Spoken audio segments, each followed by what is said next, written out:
Halo teman-teman, welcome to update dari Bitcoin dan juga Ethereum ya. Kita akan coba cek sama-sama untuk weekly close karena kita barusan closing untuk weekly time frame ya di pagi tadi. Jadi kita akan coba bahas sekaligus dan juga update-nya ya bagaimana untuk kedepannya seperti itu.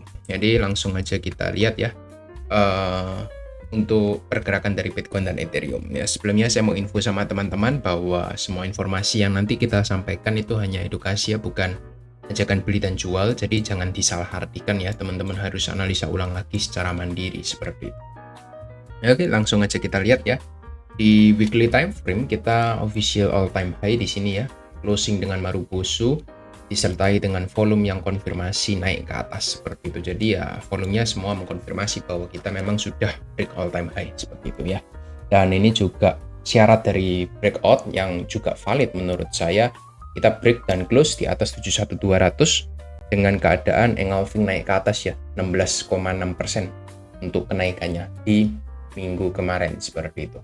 Dan ini juga menandai bahwa Bitcoin sudah naik, maka kita punya potensi money akan berpindah ya dari yang sebenarnya fokus ke Bitcoin, kita masuk ke altcoin-nya.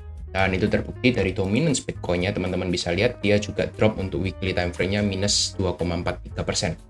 Itu yang membuat kenapa untuk altcoin yang teman-teman pegang mengalami kenaikan ya, untuk market cap-nya dia berpindah dari Bitcoin ke altcoin.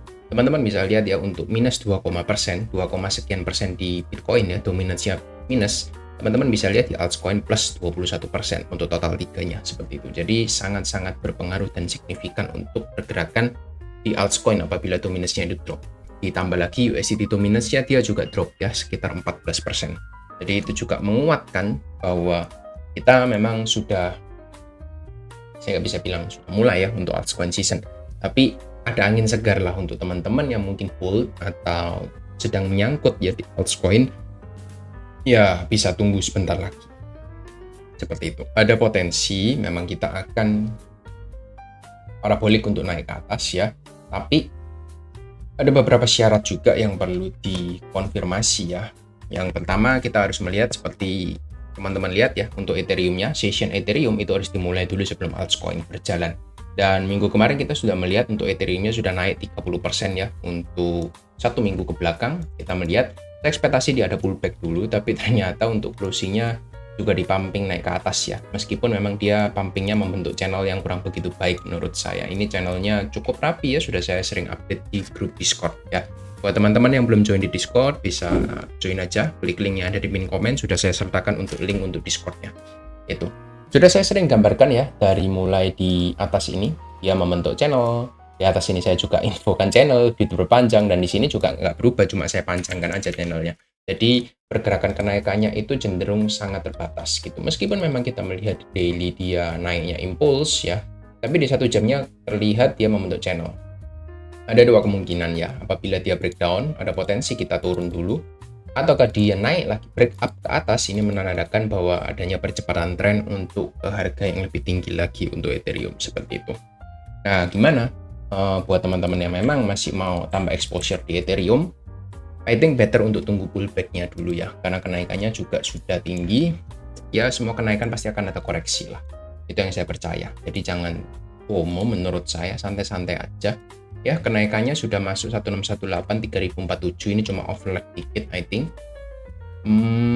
Ya tunggu pullback itu much wise dan much better ya, daripada teman-teman harus memaksakan diri untuk mengejar harganya seperti itu. Untuk pullbacknya ya kita nggak muluk-muluk ya, saya cuma tambahkan dua area ini, area 3000 sampai 2900 itu boleh dipantau untuk Ethereum. Kalau teman-teman yang memang mau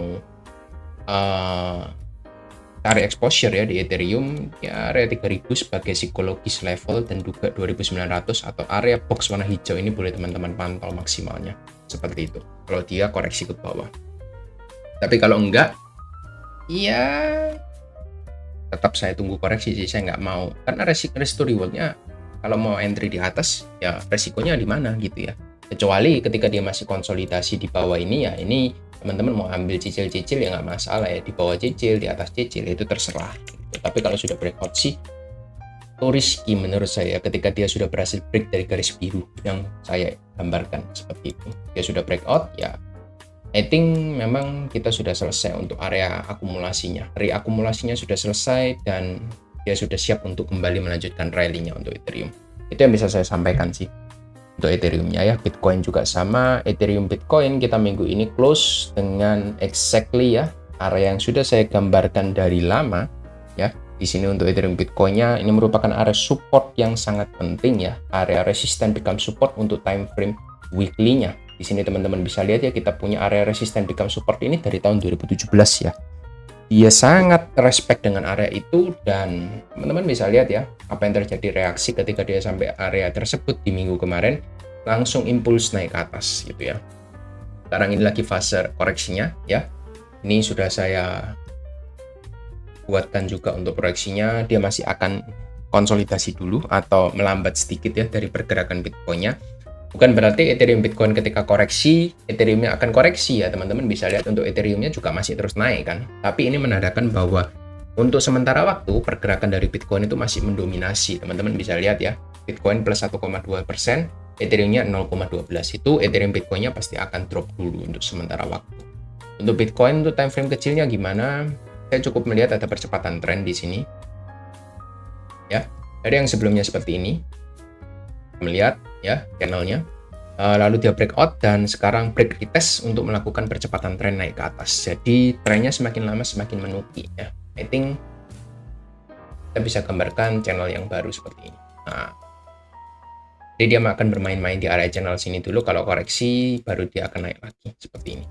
Ini yang ada possible untuk terjadi untuk Bitcoin untuk beberapa waktu ke depan. Targetnya ya kita bisa targetkan ya, I think 100.000 target yang masih lama itu masih valid menurut saya. Ada di atas 100.000 teman-teman bisa pantau untuk area tersebut. Jadi tidak usah terlalu FOMO ya. Bentar ya. Ya nggak perlu terlalu FOMO. Mungkin teman-teman bisa tunggu untuk retracement sedikit ya. Tapi memang pergerakan Bitcoin biasanya ketika dia sudah breakout dari satu area konsolidasi yang begitu lama seperti yang saya infokan di sini, biasanya akan susah untuk teman-teman dapat pullback-nya. Mungkin pullback yang masuk akal, teman-teman tunggu di area moving average-nya ya. Ini kita masih bisa dapat historical sekali dia pullback. Setelah itu dia nggak pernah ya retest di area eksponensialnya lagi ya. Jadi ya mungkin dia akan melambat sedikit, mungkin seperti ini, sekaligus nanti ininya akan naik juga. Nah seperti ini nanti mungkin ketemu di bawah sini ya, ini area good deal untuk teman-teman mungkin nambah exposure di sana. Tapi untuk sekarang ini terlalu jauh ya dari area moving average-nya. Teman-teman bisa lihat dia sudah up sekitar 18-20% ya atas, jadi masih terlalu tinggi juga. Di Ethereum pun juga sama. I think di sini lebih besar dari 20% untuk kenaikannya. Ya, 20%. Pas 20,71%. Jadi sudah terlalu tinggi semua. Teman-teman better wait and see, atau teman-teman bisa coba cari exposure di altcoin yang memang masih belum terlalu perform seperti itu. Total 3 kita melihat sudah breakout dari area konsolidasi juga. Saya akan hapus. Ini area resisten kita yang terakhir. Lalu target kita kemana next? Target kita yang terdekat ke 780. Area all time high di bulan Maret kemarin ya. Itu akan dituju dalam waktu dekat. Dan jangan lupa ini area support kita yang baru. Ya. Dia berhasil breakout dan itu area support baru 780 dan 700 miliar dolar. Itu merupakan area resisten dan support yang baru untuk total 3. Teman-teman bisa perhatikan untuk dua area tersebut ada area support dan resisten yang baru. Untuk total 3 sudah saya update ya. Lalu adversity kita ini lebih bagus ya, dia masih baru early untuk reversal, jadi teman-teman masih punya kesempatan yang sangat besar untuk entry di altcoin. Hanya saja teman-teman harus cari mana yang masih belum performing dengan cukup bagus. Itu saja pesan dari saya. Karena kita punya area resisten di sini, ya, ada potensi dia pullback sekali lagi, pullback kecil untuk lanjut kenaikannya seperti itu. Itu aja dari adversity kita. Saya ingin bahas yang terakhir dari Bitcoin ETF flow. Ya, kita melihat 1 minggu terakhir ya, meskipun kita ada outflow sedikit, tapi overall teman-teman nggak bisa kesampingkan ya bahwa ada inflow 1 miliar dolar dari BlackRock, dan itu merupakan area inflow yang paling besar sepanjang masa. Ya, ketika dia pertama kali entry, itu inflow paling besarnya di tanggal 7 November kemarin ya, maksimumnya 1,119 miliar dolar seperti itu. Jadi ya nggak bisa diabaikan juga. bahwa ETF itu memang berperan penting untuk mengangkat harga Bitcoin menuju all time high seperti itu. Itu aja sih dari saya. Nggak ada lagi ya. I think kalau hijau ini yang lebih bahaya daripada merah ya. Biasanya orang cenderung FOMO. Jangan terlalu banyak untuk buka chart seperti itu. Itu aja dari saya. Thank you semua. Good luck.